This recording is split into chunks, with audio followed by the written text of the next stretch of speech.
그는 제가 점심시간에 민수와 함께 있는 모습을 봤다고 말하며 그와 저가 함께 있는 사진도 보여주었습니다. 그 사진에는 우리가 열정적으로 키스를 하는 모습도 있었습니다. 그는 물 한 잔과 함께 이혼 서류를 건넸고 저는 그것이 단지 협박이 아니었음을 곧 깨달았습니다. 그리고 그 서류엔 아들 준서의 전적인 양육권 요구가 적혀 있었습니다. 가정을 지키기 위해 견뎌왔던 수많은 밤들. 하지만 그날 모든 것이 무너졌습니다. 그저 잠깐의 외로움이었어요라고 변명해보고 싶었지만 돌아오는 건 냉정한 현실이었습니다. 아이 앞에서 무너질 수 없었던 저는 결국 가장 고통스러운 선택을 해야 했습니다. 이 이야기는 단순한 불륜 고백이 아닙니다. 한 여자가 외면받는 결혼 생활 속에서 느꼈던 허기, 무관심, 그리고 그 끝에 마주한 처절한 대가에 대한 기록입니다. 사랑을 믿었던 만큼 그 사랑에 배신당하는 순간은 더 잔인했습니다. 하지만 진짜 이야기는 지금부터 시작됩니다. 그녀는 어떻게 이 모든 위기를 맞이했을까요? 그리고 아이를 지키기 위해 내린 마지막 선택은 과연 옳았을까요? 단지 잠깐의 감정이라고 생각했던 일이 지금은 제 인생에서 가장 뼈아픈 후회로 남아 있습니다. 혹시 여러분도 이런 경험이 있으신가요? 무너진 마음을 어떻게 회복하셨나요? 저는 결혼 7년 차인 40세의 워킹맘입니다. 남편 준호는 45세, 삼성공장에서 기계 엔지니어로 근무 중이고 우리에게는 이제 막 5살이 된 아들 준서가 있습니다. 우리는 지인의 소개로 만났고 처음엔 가벼운 인연이라 생각했지만 점점 더 깊은 관계로 발전했고 연애 2년 후 결혼에 골인했습니다. 남편은 성실하고 책임감 있는 사람이었고 저 역시 보험회사에서 세일즈 업무를 하며 가정을 꾸려 나갔습니다. 아이가 생기고 나서도 크고 작은 갈등은 있었지만 그래도 우린 꽤 잘 살아가고 있다고 믿었죠. 그런데 5개월 전 모든 것이 조금씩 어긋나기 시작했습니다. 남편이 직장에서 승진하면서 그는 예전보다 더 바빠졌고 집에 오면 항상 피곤해 지쳐 있었습니다. 대화는 줄었고 스킨십은 거의 사라졌습니다. 제가 다가가려 해도 그는 피곤하다는 이유로 외면했고 그 차가운 반응에 저는 점점 지쳐갔습니다. 그 무렵 제 고객 중 한 명인 민수 씨와 자주 마주치게 됐습니다. 그는 48세 핀테크 회사를 운영하는 대표였고 회사 간 건강보험 계약건으로 자주 연락하며 신뢰를 쌓아가던 중이었습니다.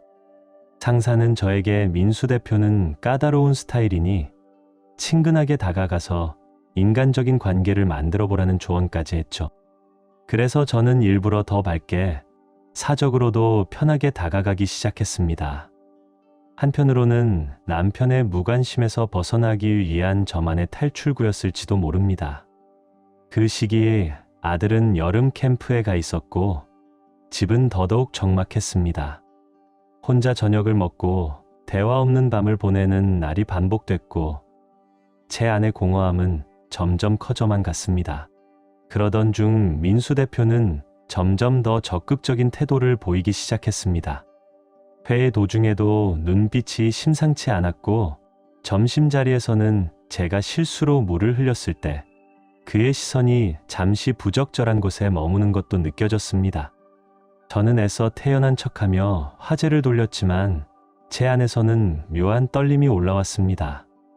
그 관심이 부적절하다는 것을 알면서도 한편으로는 설레고 있었던 겁니다. 남편이 더 이상 저를 원하지 않는다는 생각은 자존감을 무너뜨렸고 그 틈을 타 다른 남자의 눈빛과 말 한마디에도 제 감정은 흔들렸습니다. 저는 민수와의 관계를 의도적으로 선을 지키려 했지만 어느새 그는 업무 외적인 식사 자리에 저를 자연스럽게 초대하기 시작했습니다. 그리고 저 역시 그런 자리가 싫지만은 않았습니다. 집에서 남편은 늘 사무실에 틀어박혀 있었고 함께 저녁을 먹는 날은 드물었습니다.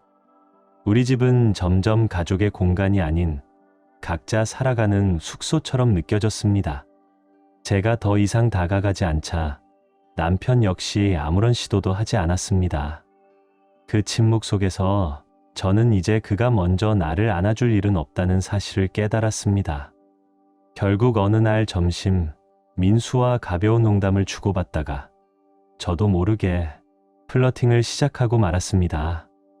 사소한 말 한마디, 눈빛 한 번, 그리고 의도치 않은 설렘. 그건 단순한 실수라고 부르기엔 너무도 선명했던 순간이었습니다. 그날 저녁, 저는 평소와 전혀 다른 모습으로 민수와 함께 그의 집을 향해 나섰습니다. 남편에게서 받지 못한 관심과 인정, 그 모든 감정이 억눌린 채 터져버렸고 저는 결국 선을 넘고 말았습니다. 그의 집에서 나오는 길, 머릿속은 복잡하고 마음은 불안했습니다. 차에 올라탄 순간 남편 준호에게 부재중 전화가 와 있었고 저는 심장이 내려앉는 듯한 기분이 들었습니다. 그가 잠들었기를 바라는 마음으로 조용히 집에 들어와 샤워를 마쳤습니다. 다행히 남편은 자고 있었고 아무 일 없던 것처럼 시간을 넘겼습니다. 다음 날 아침 그는 무심한 얼굴로 저에게 전날 밤 어디 있었냐고 물었습니다. 저는 늦은 업무 미팅이 있었다고 거짓말을 했고 그는 별다른 반응 없이 아침 식사를 계속했습니다. 그 무심함에 죄책감보다는 왠지 모를 상처가 더 깊이 파고들었습니다. 저는 그날 이후 민수와의 관계를 끊기로 결심했습니다. 업무 계약도 마무리 단계였고 다시는 이런 실수를 반복하지 않겠다고 다짐했습니다. 가정을 지키고 아들 준서를 생각하며 마음을 다잡으려 했습니다. 그렇게 저는 퇴근 후에도 집에 바로 들어가지 않고 사무실에 남아 일에 몰두했습니다. 그러나 그 어떤 집중도 마음의 공허함을 메워주지 못했습니다. 남편은 여전히 늦게 들어왔고 우리 사이의 대화는 더욱 줄어들었습니다. 민수는 그날 이후 연락이 없었습니다. 저는 오히려 다행이라 생각했지만 어느 금요일 오후 예상치 못하게 사무실 앞에서 그가 저를 기다리고 있었습니다. 그는 밝은 얼굴로 너무 보고 싶었다고 말하며 저를 안았고 저는 순간적으로 얼어붙었습니다. 저는 그에게 단호하게 우리가 했던 일은 실수였고 다시는 반복하지 않을 것이다라고 말했습니다. 하지만 그는 흔들리지 않았습니다. 그건 실수가 아니었다. 우리 사이엔 진짜 감정이 있다고 말하며 저를 설득했고 저는 다시 그 감정에 휘둘리고 말았습니다.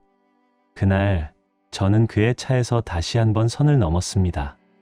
그 순간의 짜릿함은 현실 도피에 가까웠고 도덕적인 죄책감보다 감정의 해방감이 더 컸습니다. 집으로 돌아온 후 저는 다시 샤워를 하며 모든 것을 씻어내려 했지만 마음속 찝찝함은 그대로 남아 있었습니다. 남편은 언제나처럼 무표정하게 방에 들어가 잠자리에 들었고 저 역시 아무 일 없다는 듯 행동했습니다. 그리고 저는 민수를 다시 만나기로 결심했습니다. 그와 함께 있을 때만큼은 거절당하지도 투명인간처럼 느껴지지도 않았기 때문입니다. 제가 잘못된 길을 걷고 있다는 것을 알면서도 그때의 저에게는 현실보다 감정이 더 절실했습니다. 민수는 저의 상황을 모두 알고 있었고 오히려 저보다 더 침착하게 받아들이는 모습이었습니다. 우리는 조심스럽게 만남을 이어갔고 그는 다른 사람들 눈에 띄지 않게 행동하자고 약속했습니다. 남편은 가끔 저에게 귀가 시간이 늦다고 물었지만 업무 회식이 있다거나 고객 미팅이 늦어졌다는 말로 쉽게 넘어갔습니다. 그는 더 이상 따지지 않았고 저는 그가 저를 신뢰하는 건지 아니면 더 이상 관심이 없는 건지 알 수 없었습니다. 그 무관심은 저를 편하게 하면서도 한편으론 더 깊은 외로움을 느끼게 했습니다. 민수와는 주로 그의 집이나 외부의 조용한 공간에서 만났습니다. 비밀스럽게 감춰진 그 시간들은 저에게 일종의 해방이자 탈출구처럼 느껴졌습니다. 그곳에는 누군가의 아내도 엄마도 아닌 그냥 나로서의 제가 있었습니다. 물론 저는 이 관계가 오래갈 수 없다는 걸 알고 있었습니다. 그럼에도 불구하고 그 짜릿함과 설렘은 남편과의 결혼 생활에서 느끼지 못했던 감정이었습니다. 저는 현실에서 도망치는 대신 거기서 잠시 숨을 쉬고 있었던 것인지도 모릅니다. 2달이 흐르고 아들 준서가 여름 캠프에서 돌아왔습니다. 아이의 생활 리듬에 다시 적응해야 했고, 저도 자연스럽게 업무 일정을 조정해야 했습니다. 처음엔 민수와의 만남을 줄이려 했지만 그와의 관계가 어느새 제 삶의 일부가 되어 있었기에 완전히 끊는 건 어려웠습니다. 결국 저는 점심시간을 활용하거나 민수가 저를 데리러 오는 시간을 맞춰가며 이전처럼 만남을 이어갔습니다. 우리 사이에는 아무런 미래도 약속도 없었지만 묘하게 위안이 되었고, 그 감정이 제게는 생존이었습니다. 불륜이라는 단어가 주는 죄책감은 있었지만 그보다 더 컸던 것은 사라진 나를 다시 찾았다는 기분이었습니다. 어느 날 저는 조심스럽게 민수에게 지금 이 관계가 어디로 가는지 모르겠다고 말했습니다. 그는 미소 지으며 말했습니다. 우린 너무 멀리 보지 말고 하루하루를 살아가자고요. 마음이 편해질 거예요. 그 말은 어쩌면 무책임했을지도 모르지만 그 순간에 저는 그가 준 따뜻함에 안도했습니다. 그런 말조차도 남편에게서는 들어본 적 없었습니다. 사실 이런 상황은 남편의 승진 때문만은 아니었습니다. 그 이전부터 그는 일에 몰두했고 집안일과 육아는 대부분 제 몫이었습니다. 제가 힘들다고 말하면 그는 나도 힘들어라는 말로 무심하게 넘겼습니다. 그의 승진은 그런 무관심을 더욱 극대화시켰을 뿐입니다. 주말에도 그는 집에서 일하거나 혼자 쉬는 시간을 중요하게 여겼고 함께 보내는 시간은 점점 줄어들었습니다. 아이와의 시간은 챙기면서도 부부 사이의 소통은 사라졌고 저는 점점 그와 감정적으로 멀어졌습니다. 민수와 함께하는 시간은 점점 늘어났고 저는 남편 준호의 무관심에도 별다른 감정이 들지 않게 되었습니다. 그가 제게 관심을 두지 않는다는 사실이 이제는 그냥 그런 사람이라고 받아들여졌습니다. 한때는 그를 이해하려 했었고 변화시키려 노력했습니다. 그러나 이제는 기대조차 하지 않았습니다. 그와의 감정적 연결이 끊긴 순간부터 저는 남편이 아닌 아들만을 위해 이 결혼을 이어가고 있었습니다. 준호는 좋은 아버지였습니다. 아이의 건강, 교육, 정서까지 세심하게 챙겼고 드문 휴식 시간도 아이에게 양보할 정도였습니다. 그런 모습을 볼 때마다 이혼이라는 단어는 쉽게 입 밖으로 꺼낼 수 없었습니다. 공동 양육이라 하더라도 아이가 두 집을 오가는 삶은 너무 가혹하게 느껴졌습니다. 그래서 저는 아이를 위해 지금의 결혼을 유지하기로 스스로 합의했습니다. 그렇게 저는 낮에는 커리어에 집중하고 점심에는 민수와 만남을 이어가며 저녁에는 아들과 시간을 보내는 식의 일상을 이어갔습니다. 겉으로 보기엔 모든 것이 균형 잡힌 듯 보였습니다. 민수는 언제나 이해심 깊었고 저의 일정에 맞춰 움직였습니다. 그의 공감과 배려는 어쩌면 제가 가장 원했던 관계의 형태였는지도 모릅니다. 그러나 세상은 그렇게 제 뜻대로만 굴러가지 않았습니다. 그날도 여느 날처럼 민수와 점심 약속이 있었고 저는 사무실을 나서다가 실수로 계단에서 휴대폰을 떨어뜨렸습니다. 화면이 완전히 깨졌고 수리를 맡길까 고민했지만 민수를 기다리게 하고 싶지 않았기에 그 상태로 그냥 나왔습니다. 그는 저를 데리러 와 오늘은 우리 집에 가자며 웃었고 금요일이니 조금 일찍 마무리해도 괜찮겠다는 생각에 저는 그를 따라갔습니다. 그날 저녁 6시 무렵 집에 돌아왔지만 집은 조용했고 아들은 없었습니다. 대신 육아 도우미로 파견된 수미 씨가 있었습니다. 수미는 다급한 얼굴로 준서가 학교에서 열이 너무 높아서 선생님이 여러 번 전화하셨다고 말했습니다. 저는 그 순간 멍해졌습니다. 고장난 핸드폰 때문에 단 한 통의 전화도 받을 수 없었던 겁니다. 결국 남편이 전화를 받았고 아이를 직접 병원에 데려갔다는 이야기를 듣고 저는 곧장 병원으로 달려갔습니다. 병원에 도착했을 때 준호는 아이 옆에서 조용히 등을 토닥이고 있었고 준서는 어느새 열이 조금 가라앉아 의사 선생님과 이야기 나누고 있었습니다. 저는 조심스럽게 옆에 앉았지만 남편은 아무 말도 하지 않았습니다. 의사는 독감이지만 안정되었으니 퇴원해도 좋다고 말했고 우리는 아이를 데리고 집으로 향했습니다. 그날 밤 저는 아들의 방에 함께 누워 자기로 했습니다. 그 작은 침대에 누워 천장을 보며 내가 어디서부터 어긋났는지를 처음으로 되짚어 보기 시작했습니다. 새벽 2시쯤 무거운 기척에 눈을 떴습니다. 문 앞에는 여전히 정장을 입은 채로 선 남편이 조용히 저를 바라보고 있었습니다. 그와 눈이 마주친 순간 저는 묘한 안도감을 느꼈습니다. 그가 아직 집에 들어오는 사람이라는 사실만으로도 그 순간엔 다행이라 생각했습니다. 그는 조용히 물었습니다. 선생님이 전화했을 때 어디 있었어? 저는 얼버무리듯 대답했습니다. 핸드폰이 고장나서 연락이 안 됐어. 그러자 그는 천천히 시선을 책장 위 제 핸드폰으로 옮겼습니다. 그리고 말했습니다. 회사에 전화했더니 점심 먹으러 나간 뒤에 아직 복귀 안 했다고 하더라. 그 말에 저는 말문이 막혔습니다. 변명을 찾으려 애썼지만 그 순간엔 아무 말도 떠오르지 않았습니다. 저는 그저 조용히 늦은 미팅이 있었어라고 말했을 뿐입니다. 그의 표정은 무표정했지만 저는 그 눈빛에서 이미 많은 것을 알고 있음을 느꼈습니다. 다음 날 아침 저는 아이와 하루를 함께 보내기로 결심했습니다. 무엇보다 휴대폰 문제를 해결해야 했습니다. 수미 씨가 아들을 돌보는 동안 저는 근처 매장을 찾아가 새 휴대폰을 구입했습니다.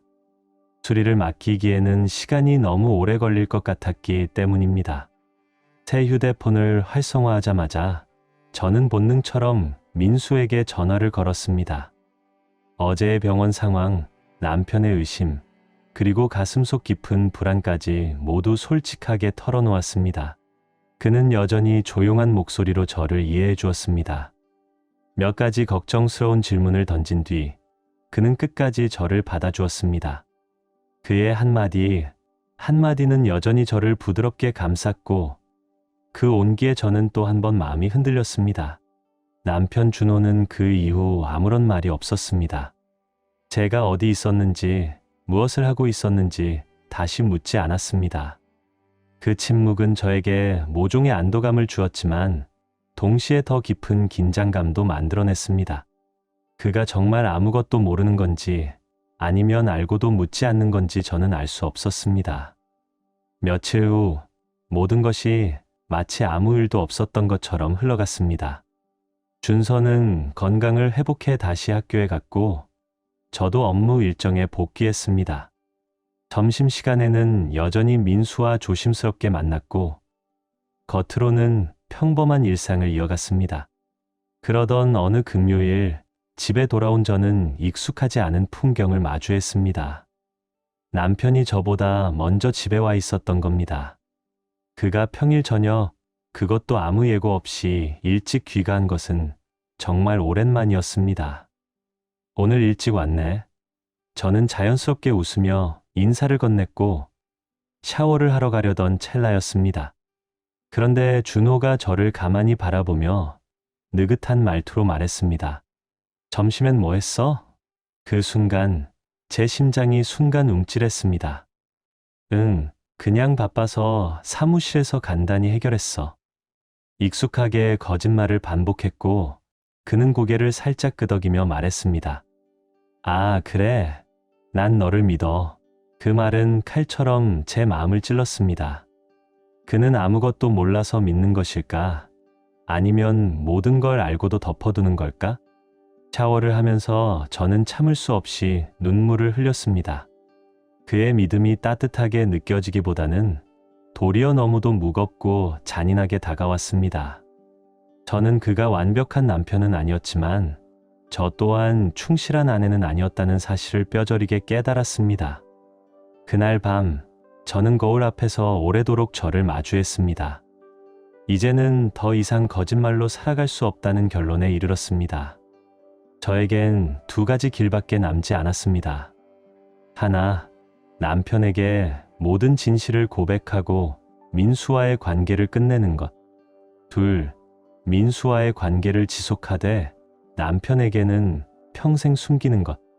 둘 중 하나를 택해야 했고 그 어느 쪽도 쉬운 선택이 아니었습니다. 민수는 저에게 늘 따뜻했고 친절했으며 제가 잊고 있던 감정을 일깨워 주었습니다. 하지만 그는 제가 끝까지 함께 갈 수 있는 사람은 아니었습니다. 남편과 아들을 떠나는 그건 제가 감당할 수 없는 일이었습니다. 그래서 저는 옳은 선택이 무엇인지 머리로는 분명히 알고 있었습니다. 민수와의 관계를 끝내야 한다는 것을요. 그 주말 저는 민수를 만나 마지막 인사를 하기로 결심했습니다. 하지만 인생은 언제나 예고 없이 흐트러지곤 합니다. 토요일 아침 남편 준호는 사무실에 출근한다고 말하지 않았습니다. 그는 평소처럼 조용했고 어떤 말도 꺼내지 않았습니다. 저는 그저 그가 일에 지쳐서 쉬려는가 보다 생각했습니다. 오전이 지나고 수미가 아들과 함께 공원에 나간 뒤 저와 남편은 집에 단둘이 남게 되었습니다. 그 정적 속에서 그는 조용히 말했습니다. 우리 얘기 좀 하자. 그 목소리는 평소보다 낮고 담담했습니다. 그 말투에 저는 이상하게 안심하며 자리에 앉았지만 곧 이어진 그의 말은 저를 얼어붙게 만들었습니다. 너 민수랑 점심시간에 어디서 만났는지 알아? 그는 핸드폰을 꺼내 사진을 보여주었습니다. 거기에는 분명히 나와 민수가 주차장에서 서로를 껴안고 키스하는 모습이 담겨 있었습니다. 모든 게 들통난 순간이었습니다. 더 이상 숨을 이유도 숨을 수 있는 여지도 없었습니다. 저는 처음부터 끝까지 모든 것을 털어놓았습니다. 남편이 승진 이후 우리 관계에 무관심해졌고 외로움과 공허함 속에서 민수에게 끌리게 되었음을, 그가 저에게 따뜻하게 대해줬고 저는 그 따뜻함에 기대게 되었음을요. 그는 무표정한 얼굴로 말했습니다. 이젠 더 이상 거짓말하지 마. 나 다 알고 있었어. 그는 이미 이혼 서류를 준비해 두었고 그 봉투에는 아들에 대한 단독 양육권 요구까지 담겨 있었습니다. 저는 당황했고 필사적으로 반대했습니다. 그러자 그는 차갑게 말했습니다. 서명하지 않으면 내가 민수와 있는 사진을 준서에게 보여주겠다. 그 말은 저를 무너뜨렸습니다. 5살밖에 되지 않은 아들에게 그런 상처를 안길 수는 없었습니다. 저는 무릎 꿇고 빌었지만 그는 결정을 바꾸지 않았습니다. 이틀의 시간이 주어졌고 저는 결국 민수에게 전화를 걸어 마지막 인사를 전했습니다. 그는 조용히 모든 걸 받아들였고 내 아들이 먼저니까 이해해라고 말해주었습니다. 그리고 저는 서류에 서명했습니다. 아들과 떨어지는 고통을 견디는 쪽을 택한 겁니다. 단 하나, 아들이 저를 미워하지 않기를 바라며 그 주 동안 저는 아들과 함께하는 모든 순간을 온몸으로 껴안았습니다. 아침에 일어나 함께 아침밥을 먹고 손을 잡고 등원하며 들었던 짧은 이야기조차도 놓치지 않으려 했습니다. 그가 잠든 밤에는 조용히 옆에서 숨소리를 들으며 마음속으로 수십 번을 속삭였습니다. 엄마는 너를 너무 사랑해. 금요일 아침 저는 준서를 학교에 데려다 주며 말했습니다. 오늘 집에 오면 엄마는 없을 수도 있어. 하지만 꼭 다시 올 거야. 그 말에 준서는 다시 울음을 터뜨렸고 저는 그를 꼭 안아주며 눈물을 삼켰습니다. 곧 다시 볼 거야. 매주 주말엔 꼭 만날 수 있어. 그 주 내내 남편 준호는 조용히 우리를 지켜보고 있었습니다. 저는 마지막 순간까지 마음이 바뀌기를, 어쩌면 그가 결정을 철회해 주기를 바랐습니다. 하지만 그는 단 한 번도 흔들리는 모습을 보이지 않았고 그 담담함이 더욱 절망적으로 느껴졌습니다. 이삿짐을 싸며 저는 하나하나 추억과 작별 인사를 했습니다. 아들의 첫 발걸음, 가족 셋이 웃으며 찍은 사진, 주방에서 함께 만들었던 쿠키 냄새까지, 그 모든 것이 이 집을 채우고 있었지만 이젠 제가 더 이상 머물 수 없는 공간이 되었습니다. 짐을 정리하고 마지막으로 현관문을 나서는 순간 남편은 거실에 앉아 조용히 서류를 정리하고 있었습니다. 그의 표정은 무표정했고 그 어떤 인사도 없었습니다.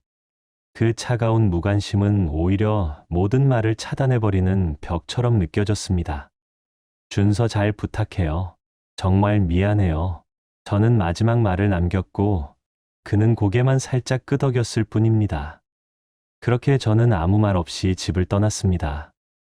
한 달이 지났고 이혼 절차는 아직 진행 중이었습니다. 법률적인 문제보다도 감정적인 후유증이 더 깊게 남아 있었습니다.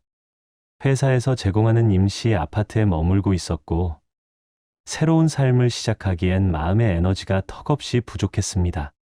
전 남편은 저에게 한 달에 3번 아들과 통화할 수 있는 기회를 허락했습니다. 통화가 끝날 때마다 저는 눈물을 흘렸지만 그가 건강하고 행복하다는 사실에 안도하기도 했습니다. 아이는 말했습니다. 아빠는 요즘 일찍 와서 나랑 놀아줘. 그 말을 듣는 순간 제 가슴이 찢어지는 것 같았습니다. 왜 그 변화가 내가 있을 때는 오지 않았을까? 그가 우리 사이를 되돌리려는 노력을 조금만 더 일찍 보여줬다면? 아니, 내가 먼저 무너지지 않았다면 어땠을까? 저는 제 불륜이 잘못된 선택이었음을 인정합니다. 하지만 동시에 남편이 우리 가족을 지키기 위한 노력을 제게 보여준 적이 있었는지도 계속 의심하게 됩니다. 그 상처는 지금도 아물지 않은 채 남아 있습니다. 지금 제 하루는 일로 채워져 있습니다. 생각하지 않기 위해 회의로, 보고서로, 숫자로 스스로를 덮습니다. 민수와의 연락은 그날 이후 단 한 번도 없었습니다. 그도 저를 찾지 않았고 저도 다시는 연락하지 않았습니다. 그것만큼은 서로를 배려한 마지막 방식이었는지도 모르겠습니다. 아들과 떨어져 지내며 저는 민수와의 관계가 결코 지속될 수 없었음을 확실히 깨달았습니다. 그는 위안이었을 뿐 현실의 파트너는 아니었습니다. 불륜에 대한 후회는 제 안에 무겁게 남아 있습니다. 특히 아이를 전 남편 집에 데려다 주고 돌아올 때마다 그 후회는 더욱 선명하게 떠올랐습니다. 그 집은 이제 더 이상 저와는 아무 상관없는 공간이 되어버렸습니다. 그리고 그 사실이 가장 고통스러웠습니다. 시간이 흘러 제가 마지막으로 이 상황을 정리한 지도 어느덧 1년이 되었습니다. 준서는 얼마 전 6번째 생일을 맞이했고 아이답게 초코 케이크에 초를 불며 환하게 웃었습니다. 놀랍게도 그는 이 모든 변화에 예상보다 빨리 적응했습니다. 제가 집을 떠난 뒤 처음 몇 달 동안은 울음을 멈추지 않았지만 어느 순간부터는 그가 이별을 당연하게 받아들이기 시작했습니다. 이제는 저와 헤어지는 순간에도 웃으며 다음에 또 봐요. 엄마라고 말합니다. 그 말은 따뜻하면서도 가슴을 아리게 만들었습니다. 우리 사이의 거리가 더는 낯설지 않다는 그 현실이 너무나 아프게 다가왔습니다.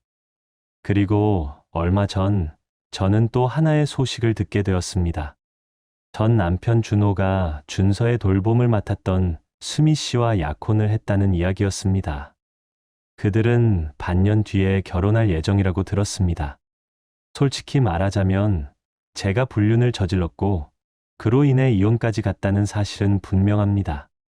하지만 그가 그렇게 빨리 새로운 사람과 함께 가정을 꾸리려 한다는 사실은 여전히 복잡한 감정을 불러일으켰습니다. 특히 그 장소가 우리가 함께 살았던 그 집이라는 점에서 더욱 그랬습니다. 며칠 전 준서를 데리러 갔을 때였습니다. 현관문 앞에서 저는 수미와 전 남편이 자연스럽게 서로에게 기대어 있는 모습을 보았습니다. 그리고 아주 짧지만 명확한 입맞춤이 있었죠. 그 장면은 제 마음속 가장 깊은 곳에 있던 감정들을 한순간에 끌어올렸습니다. 수미는 저를 보고 당황한 기색을 감추지 못했지만 준호는 오히려 묘하게 만족스러운 표정을 지었습니다. 그의 눈빛은 이제 당신이 느껴봐야 해라고 말하는 것 같았고 그가 복수를 하듯 이 상황을 연출한 듯한 느낌마저 들었습니다. 그 순간 수미의 손가락에 빛나는 약혼 반지가 눈에 들어왔습니다. 의도적인지 아닌지 모르겠지만 그녀는 손가락을 살짝 들며 저를 바라보았습니다. 준호는 그 기회를 놓치지 않고 차분하게 말했습니다. 우린 봄쯤에 조촐하게 결혼하려고 해요. 준서도 잘 받아들이고 있고요. 저는 그저 미소를 지으며 대답했습니다. 그래요. 축하드려요. 준서에게 좋은 가족이 되어주세요. 하지만 마음속으로는 그 씁쓸함이 도무지 사라지지 않았습니다. 그렇게 저는 다시 돌아서야 했습니다. 그들의 따뜻한 집을 등지고 찬바람 부는 주차장으로 나와야 했습니다. 돌아가는 길, 저는 조용히 준서와의 마지막 포옹을 떠올렸습니다. 그 아이는 이제 엄마가 떠나는 것에 익숙해졌지만 여전히 작은 손으로 제 옷자락을 잡고 또 올 거지? 라고 묻습니다. 그럴 때마다 저는 마음을 다잡아야 했습니다. 그럼 엄마는 언제나 널 보러 올 거야. 이제는 제 삶에 큰 소망도 복수심도 없습니다. 그저 하루하루를 정직하게 살아가고 준서가 건강하고 행복하길 바랄 뿐입니다. 지금의 제가 할 수 있는 최선은 제 잘못을 반복하지 않는 것입니다. 이 긴 여정 속에서 제 이야기를 조용히 들어주고 비난보다는 이해를 보내주셨던 여러분께 진심으로 감사드립니다. 비록 여러분을 개인적으로 알지 못하더라도 이 공간에서 전해지는 따뜻한 말 한마디, 위로 한 줄이 저에겐 큰 힘이었습니다. 이제는 저도 진심으로 누군가에게 따뜻한 사람이 되고 싶습니다. 준서가 자랑스러워할 수 있는 어른으로 다시 일어서야겠죠. 감사합니다.